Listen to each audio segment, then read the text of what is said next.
Дорогие друзья, вы посетили много интересных мест со мной в Израиле. И вот, наконец, сегодня уникальная экскурсия. Нам открыли ворота для посещения сада и собора Марии Магдалины. Посещение проходит по предварительной записи.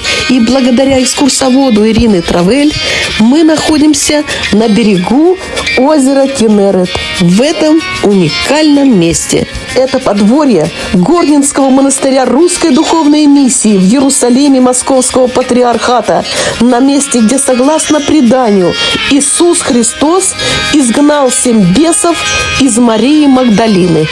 Нас окружает великолепная природа. Аккуратные дорожки приведут к маленькой церкви. Вы посетите купель с радоновой водой. Здесь 3 источника лечебные, полезные для профилактики лечения тела и зрения. Связь с природой – это самый естественный антидепрессант для человека. Не теряйте эту связь, дорожите ей. Сегодня к вашему вниманию чудодейственное место – подворье Марии Магдалины.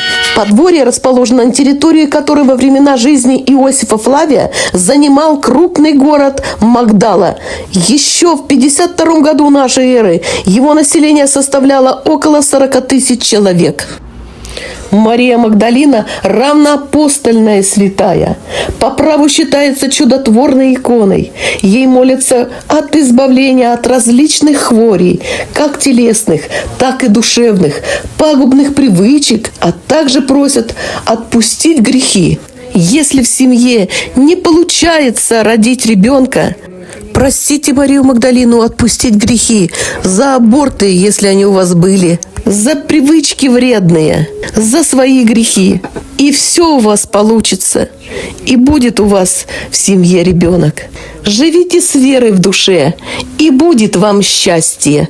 Мария Магдалина – последовательница Иисуса Христа, христианская святая, мироносица, которая, согласно евангельскому тексту, следовала за Христом, присутствовала при Его распятии и была первым человеком, удостоившимся явления воскресшего Иисуса.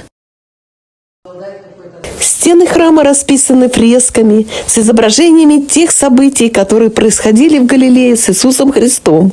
Насыщение хлебами, укрощение бури, Нагорная проповедь, исцеление бесноватого и чудесный улов рыбы. В храме каждую субботу в 7 часов проводится служба, божественная литургия. Место рождения Марии Магдалины стало объектом паломничества еще в средние века, во времена Византийской империи. Здесь была построена церковь, которая предположительно была разрушена кочевым племенем бедуинов, проживавшим вдоль границ Сирии. При крестоносцах церковь была восстановлена. В 1908 году архимандритом Леонидом Сенцовым был приобретен большой участок земли на побережье Галилейского моря с источником Святой Марии Магдалины. Первая мировая война помешала строительству храма. Была построена здесь только часовня. После революционные годы часть земли и дом сдавались в аренду. После образования государства Израиль объект перешел в ведение Русской духовной миссии Московского патриархата. В 1962 году на участке была построена небольшая церковь во имя Святой Марии Магдалины. В 1996 в храме была проведена наружная и внутренняя реставрация. В храме установили деревянный иконостас. На участке построен дом для приема гостей, небольшая гостиница. Действует по сегодняшний день. Подворье является закрытым объектом. Посетить его можно только по благословению и по предварительной договоренности.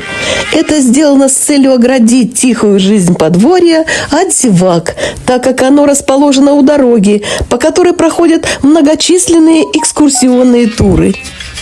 Это цветочки дерева плюмерии. Невозможно описать запах, потому что он изменяется в зависимости от окружающей среды и погоды. Считается Считается, что он напоминает аромат цитрусовых, жасмина, ландыша. Ароматные цветы привлекают насекомых-опылителей, несмотря на то, что нектара в цветах плюмерии нет. Цветок считается символом эротики и бессмертия, применяется в косметологии. На территории подворья высажен грейпфруктовый сад. Растения и деревья растут без всяких химикатов, так что и плоды дерева экологически чистые. Есть животные, уточки, курочки и козочки. Ой, какая козочка милая! История сада такова. По израильским законам, если земля пустует и не используется, то ее можно потерять. И чтобы избежать этого, был посажен этот сад. На этой большой территории планируется построить паломнический комплекс. Планы его постройки уже поданы на утверждение в муниципалитет города Твери. Огромное дерево – это эвкалипт. Дорогие друзья, мы подходим к источнику, в котором по преданию Иисус Христос изгнал 7 бесов из Марии Магдалины. Он окружен высокой стеной. Основная каменная кладка источника сохранилась с времен римского периода. Вот так это все выглядит полукругом. Можно обойти даже. Он не глубокий, да?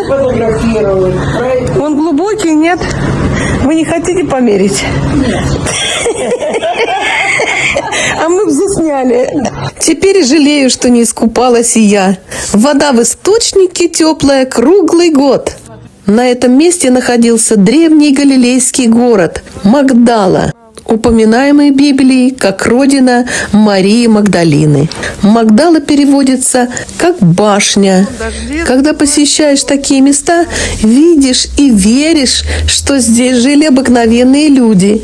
Следовательно, события тут происходящие действительно имели место быть. В настоящее время на месте древней Магдалы ведутся археологические раскопки. В народном сознании образ кающейся блудницы Марии Магдалины приобрел чрезвычайную популярность и красочность и закрепился до наших дней. Но была ли она блудницей? Изучая материалы и историю, я поняла, что она жила при военном гарнизоне.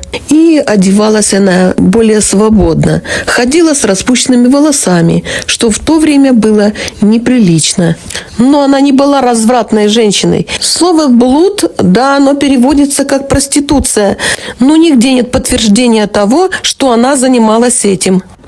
А перед нами еще один источник радоновый с голубой водой и с небольшими рыбками. Его еще называют глазной. В нем не совершают омовений, а просто набирают воду с собой. В православной церкви можно часто увидеть, как изображают Марию Магдалину с красным пасхальным яйцом. В католической церкви обычно изображают с благовониями, с кувшином, с распущенными волосами и с черепом. Если вы увидите изображение девушки с черепом, это Мария Магдалина. Это кабинка для переодевания. Здесь находится гостиница для половников и лечебный источник с радоновой водой. Красивый вид на Галилейское море, как еще называют озеро Кенерет, на берегу которого расположено подворье, славится своими чудесами. Кенерет непредсказуем. Нередко на озере бывают бури, причина которых в мелких землетрясениях, в афро-сирийском разломе, где оно расположено. Это подтверждает евангельские рассказы о том, как Иисус Христос укрощал бурю. С Марией Магдалиной связывают появление традиции крашения пасхальных яиц. Мария пришла к императору Тиберию. Именем этого императора называется город Тверия, и объявила о воскресении Христа. Император сказал, что это так же невозможно, как то, чтобы куриное яйцо было красным. После этих слов куриное яйцо, которое он держал, покраснело. Легенда относится к позднему Средневековью.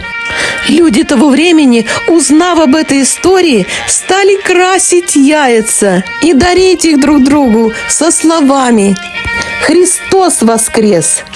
воистину воскрес. Я поздравляю всех верующих со светлой Пасхой. Наша экскурсия подошла к концу. Я не прощаюсь с вами, а говорю вам до новой встречи.